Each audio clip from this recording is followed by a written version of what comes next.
Hey there guys, and welcome to Kickscammer News. I wanna take you for a ride.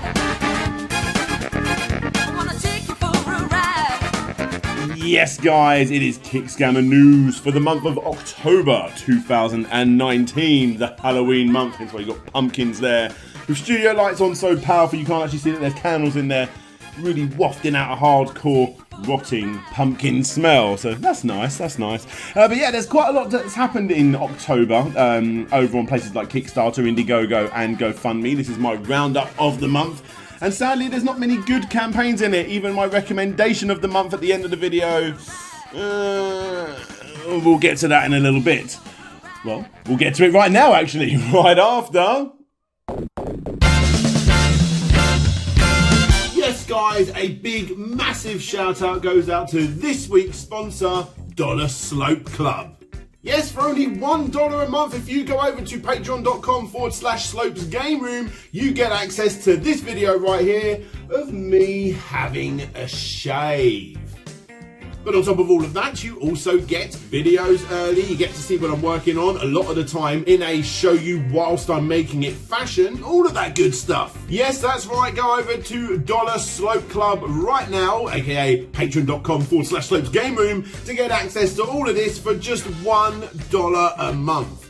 And if that's not enough for you and you want to spend a little bit more, then you can get exclusive one-of-a-kind Slopes Game Room t-shirts like all of these lovely folks.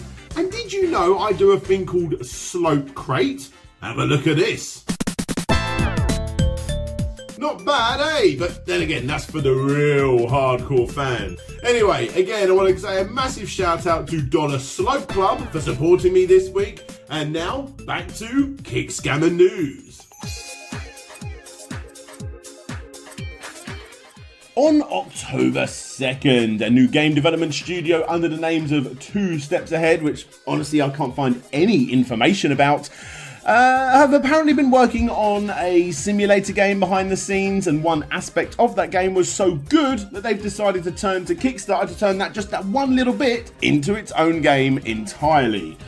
This is that game. You see, just like Spore and its weird alien generator thing, this mode was apparently so good that they decided to turn it into its very own game, and here we have it. This girl, a random generator for beautiful models. Change the body type, hair, facial features, underwear, whatever you want. The campaign only needed €800, which it failed to do, and that's a real shame as the stretch goals include Latin, Asian and African girls, and even males too. Unfortunately, yeah, this game just didn't hit target. But then again, who's it really aiming for? I'm way too grown up for games like this. Back to Spore.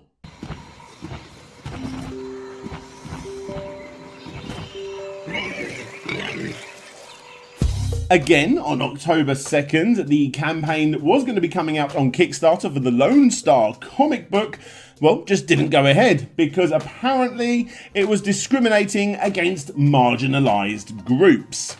So what's going on? Well, in this book, it shows that our hero Lone Star, an American super patriot type character, is going to town beating a member of the MS-13 gang, saving a black woman from being mugged. Kickstarter saw the MS-13 gang member as the marginalised group, and in a response to the proposed campaign, they sent this to the campaign owner.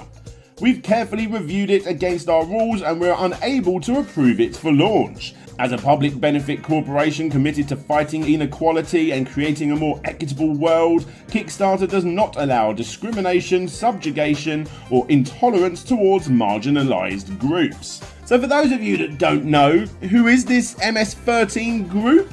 Well, they're not exactly the nicest of people. In the last year alone, you've had shootings in subways, the beheading of people in public. There have been a few other murders too, among plenty of other things. Search for them yourself if you really want to know. But basically all you do need to know is that they're really not that nice of a group of people. This brought up the argument from Mike S. Miller himself, accusing Kickstarter of only supporting leftist campaigns on the platform instead of being a somewhat level playing ground for all. This obviously blew up his project, with plenty of news sites getting involved, and Miller himself gave the following statement regarding Kickstarter. It's clear that they put their political ideology above their desire to serve artists, creators, and customers. This is not how you should do business in America. It's shameful. Anyway, as stated, as all those news reports flooded in, it completely blew up the project. So yeah, if you guys really do like this, you'll be happy to hear that he moved over to Indiegogo, and yeah, he's completely smashed it. It's definitely worth checking out if you're into the super patriot, vigilante sort of superhero type comics. The drama that is the Atari VCS. Yes, this does not stop getting reported on, and I don't expect it to stop anytime soon. Because on October the 4th, Rob Wyatt, the official architect for the system, has now quit the project after not being paid for a whole 6 months. Not bad for a project earning over $3 million, right? By the way, I'm not actually sponsored by Monster, unlike some games. Rob Wyatt is the head of the design consultant Tin Giant. As stated, the company hasn't been paid for an extremely long time now, and whilst debugging the latest motherboard that was shown off in my last episode of Kick Scammer News, they decided enough was enough and just quit the whole thing. I was hoping to see the project through to the end and that it wouldn't come to this, but I have little choice other than to pursue other opportunities. This is what Rob told the Register in a statement when this was reported on back on the 8th of October. However, within the lengthy article that gives a good summary on everything up to this point, there is one good bit of information at the end. Apparently, the controller is actually pretty good. Or at least that's what sources are telling them. So, in other words, all you Atari fanboys that went out there and bought the Atari VCS when you really knew you shouldn't have done, should have just backed for the controller, because apparently it's actually quite good. Although my money's on the fact that you still won't be getting that either. I'm not going to stick with this one for too long, guys, as I've actually got a dedicated video coming within the next couple of weeks. But in brief, the Loot Crate company that filed for bankruptcy a couple of months ago, this very year, that are now called the Loot Company, who eventually did get bought out, have just launched their very own crowdfunding sort of website. You know, all of those spin-off crates that they just love to offer, which, let's be honest, could very much be one of the biggest factors in the company's downfall, right? Well, to combat this, they now have Loot Launcher, a page that offers several crates themed around certain properties or interests, and all you need to do is back the one that you like, and if they reach their target after 40 odd days, then you get charged and the crate gets sent out. In a nutshell, guys, it's doing really, really badly. A service that claims to have over 600,000 subscribers still, and God knows how many more on the mailing list, like myself, got an email promoting this new service, and its Teenage Mutant Ninja Turtles crate is probably the only one that looks like it's got a chance of hitting its goal. The rest are doing shamefully bad. Again, a full-on spin-off video is actually coming regarding this, guys, so please make sure you are subscribed to be notified when that comes out. Finally, as a YouTube content creator, an influencer, apparently, yes, all our worries are over. It's no hidden secret that, you know, YouTube with its sub drops and randomly getting unsubscribed from channels and all the monetization problems in the back end for creators like myself, all of those worries are now over because, well, MeView is here. Yeah, there's really not too much to talk about here, guys. Brandon Belcher, a guy who's been creating content since before YouTube was such a success, is having trouble getting people to watch his content. Not because it's crap, of course. Oh, no, no, no. It can't be that. It's because of YouTube. His competitor to the platform will go live in January 2020, and his amazing pitch video, which is mostly just black text on a screen, has no proof on what the new platform will look like, nor does the campaign page at all. The way it's apparently going to work is that creators can choose to put a price on a video per view, meaning that if this video was on the MeView platform, you guys would all need to be paying me 99 cents or whatever I choose to view it. 3,000 views equaling almost $3,000 for good old me. There is just one problem to all of this, isn't there? Who's actually going to go over to that platform and pay to watch the content that you could watch on this platform for free? You guys.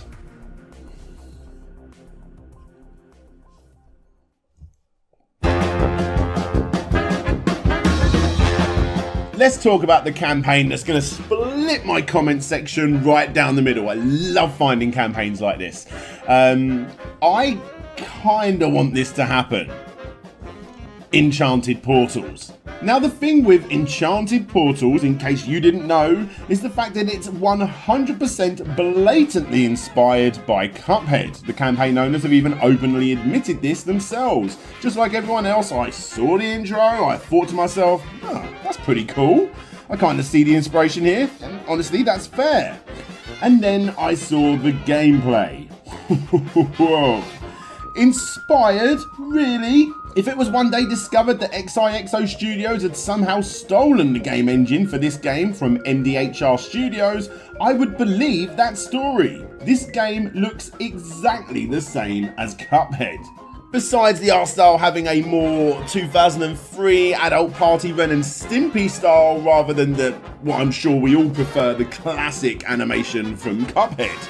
Regardless, there is no denying that the game is so incredibly close to its inspiration that it's 100% bordering on being a downright ripoff.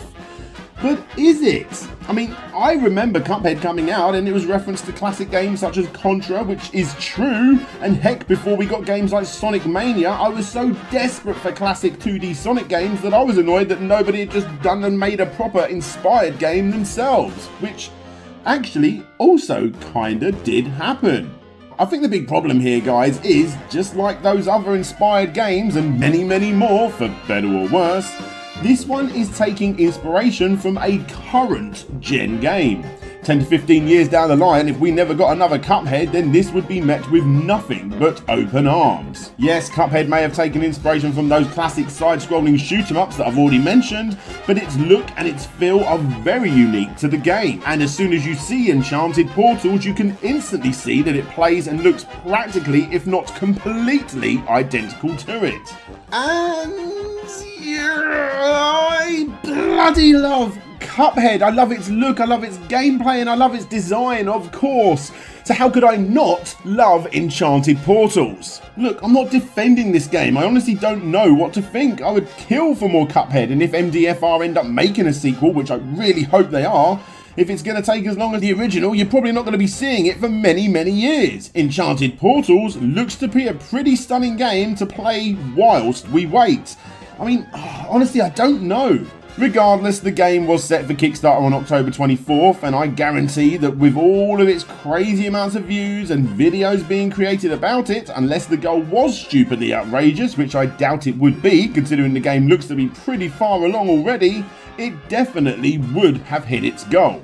But that date came and went, and according to the dev's Facebook page, they are now in talks with a possible publisher, so it's been delayed slightly. More on this in the coming months. This retro Pie Resale shoved into an NES cartridge project returned for a second attempt just 4 days after the first one failed. The minimal funding goal was slashed from €3,500 to just €500, and it's doing pretty damn well. Seriously guys, who is backing this? Come on, own up! As stated in the risks and challenges, this campaign is all ready to go. As soon as the campaign is finished, he will be shipping out the system to backers, and it will include full sets of games for a good amount of consoles. Sorry, guys. Am I missing something here? I'm not even going to get into the whole piracy of this. You know, it's a very naughty thing. Many campaigns have done it before, and I'm sure we'll see plenty more in the future. Another issue with this is the fact that it's already made. Isn't Kickstarter supposed to be a platform where you go to with an idea, a prototype preferably, and then develop on that with the help of all of your backers, not just, you know, a store shop front to sell something that you already have? Yes, like I said anyway, it's just another Raspberry Pi in a box that always seems to get funded on these sites. Seriously, is there anyone left out there who hasn't got one of these things by now?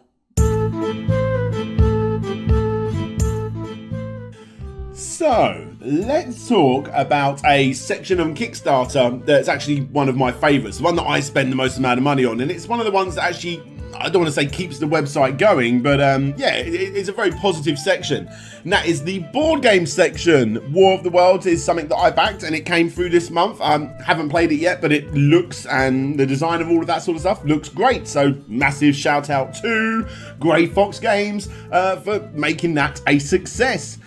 But for every up, there is a down on the website, because on the 13th of October, a board game entitled Dungeon Horde, which as you can see has been cancelled now, made its way onto the platform. And honestly, it looks completely fine. No crazy amount being asked for, nothing like that. It's genuinely looking quite good, but there are two problems with it.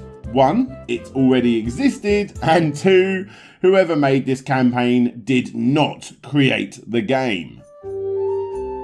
Now, I'm not talking about a rip-off of another similar game, I'm talking the exact same game already existed. They didn't even bother to cover up the company's logo because they pretended to be the company. Well, only 2 days after it went live, the Real White Helm Games ran to their own Facebook page saying, "Hi all, please note that some idiot copied my game Dungeon Horde and is running a Kickstarter campaign using the rules and images I had spent months drawing. He is also using the White Helm Games name. All those who already played the game know this is my original work and was published by the game crafter only. You can support by reporting this Kickstarter campaign. If you search for Dungeon Horde, you will find it. Please share this and let it made known that his Kickstarter campaign is a fraud." As stated, the campaign was cancelled a couple of days later, but what's really interesting about this is that the campaign owner is either really dumb or really trollish, because he seems to think that this is completely fine to do. As with all of the other campaigns mentioned here, you can find the Kickstarter below, and I do suggest going over to this one, guys, as some of the comments between the people trying to help the original creator and this campaign owner does indeed get quite vicious. And for all of you board game and horror fans, do go over to this website, because John Carpenter's They Live is actually coming as a board game to Kickstarter very soon. If what I have heard is true, it looks to be pretty impressive. I'm not sponsored or anything like that, it's just, I think this is one to look out for. So, let's chat about Bloodstained. It's a campaign that I backed. I was very happy with it, besides the slow Switch release to get fixed. It's a pretty decent game. I actually really like it. But then again, I don't live in Japan. You see, as much as it may have been all honky-dory for this game's release, besides, like I said, that slow Switch fix update, would you believe that Iger's incredible return to the Castlevania formula has yet to be sent out to backers in Japan? It was originally reported just before its release that the game would be delayed in Japan by a few months. No real reason was given for this, and to try and fix the issue, they was gonna offer Steam keys to Japanese backers, or digital keys / physical copies, as and when they are ready. The problem here, however, is that Steam keys in Japan is not exactly non-existent, but it's not really a thing at all. It's very niche, leaving all of the digital and physical backers who had spent the best part of 29,000 yen on the game to sit and wait. And to make matters worse, as the game had already launched in other regions, you could simply just go into an import shop and buy a copy imported for much cheaper than what you backed it for. However, to fix this issue, if you wanted to give up your physical copy in Japan for a North American code instead, you could do that if you really wanted to, which, let's be honest, practically nobody did. And finally, this brings us to October 24th, the launch day of the game in Japan. And it kind of happened. On store shelves, that is. But on that very day, backers got an email to say that their copies will be shipping out within the coming weeks. And get this, the first version to be released would be the Xbox One version, aka the worst selling console by far of all three systems in that region, whilst PS4 owners would be getting theirs last. And to make up for this and to say sorry, an extra digital copy was to be given to Japanese backers for the system that they had pledged for. Which is so weird, especially if all you did was back for a digital copy anyway. Now you've got 2 late PlayStation 4 copies. But still, none of this matters because those digital copies on the PlayStation 4 was delayed again, and the Xbox One version was cancelled completely in that region. But it's okay, Japanese backers, because Fangamer, the guys looking after the physical versions of this game, actually did finally start sending stuff out to Japanese backers.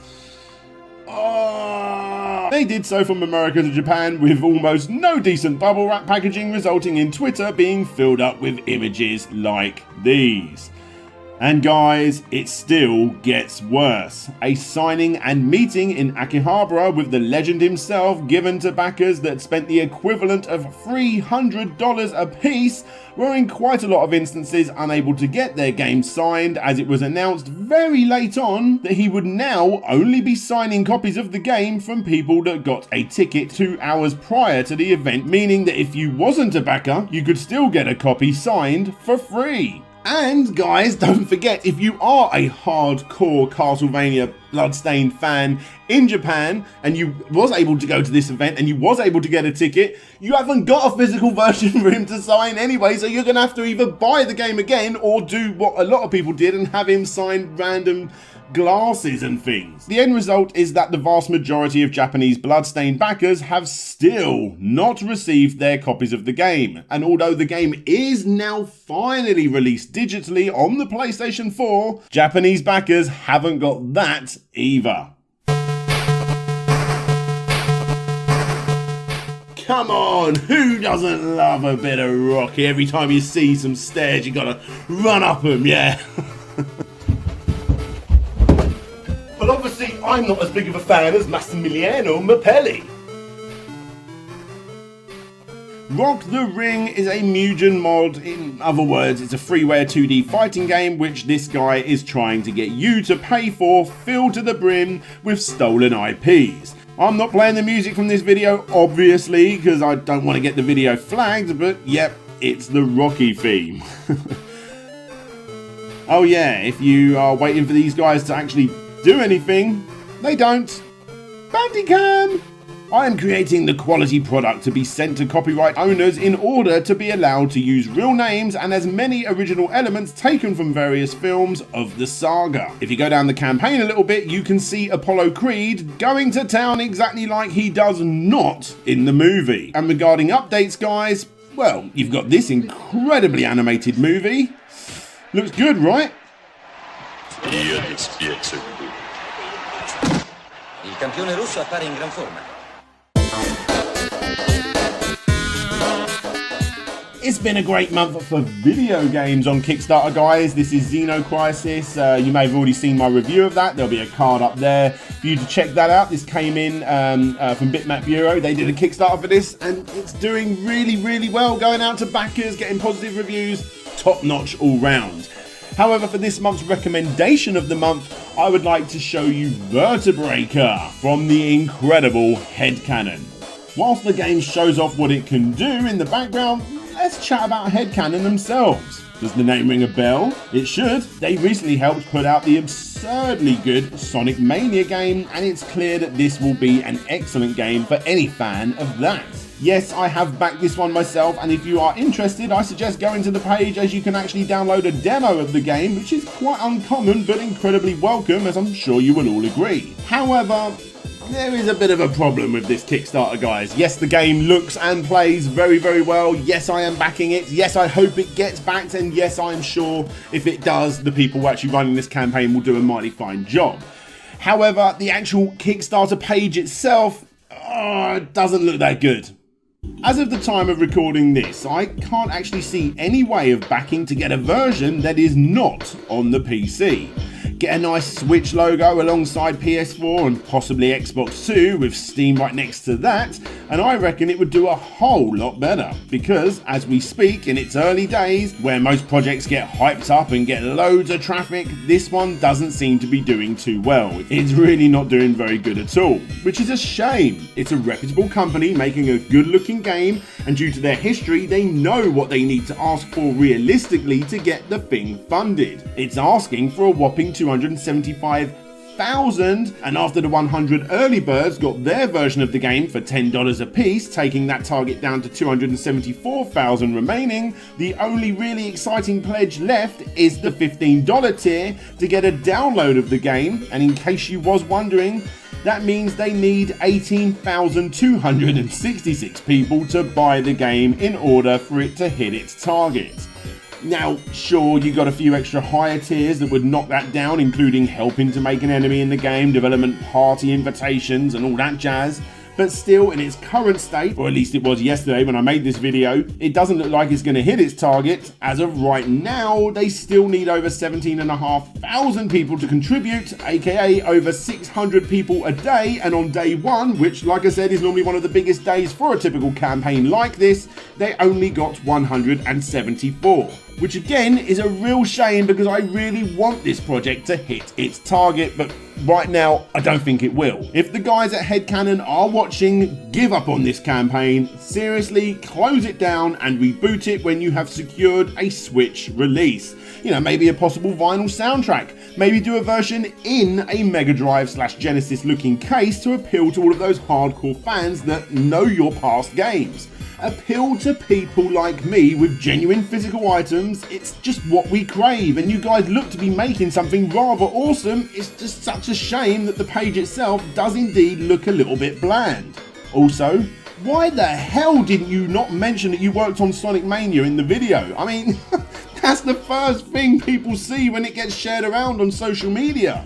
With that said, if you do decide to go ahead with what you have done so far, fair play and good luck to you. As stated, I am going to be backing this game, and even with its long path ahead, I recommend that others do too. If this looks like your thing, the link will be in the description as always, and the very best luck goes out to the devs at Headcanon, because Vertebreaker looks to be a pretty awesome game. So that's my rundown of October 2019. I hope you guys liked it. As always, all of those links to those campaigns or articles are down below in my description. And if you are interested in more kick scammer related type things, then I suggest either going to check out the Shitty Kickstarters subreddit, where so much information for these videos come from, and or my personal Discord page, where I have a whole room dedicated to kick scammers. Hey there guys, thanks for checking out the video. If any of the gameplay that you're seeing on the screen right here seems up your street, then please do click the affiliate link in the top comment. And you can also join my Patreon right there too, and be, well, just like these guys right here. The awesome patrons get their names shown, get their names shouted out, come and see what I'm working on every single week, see exclusive previews of what I'm working on as well as joining exclusive Discord chat rooms and plenty of other bits and bobs too.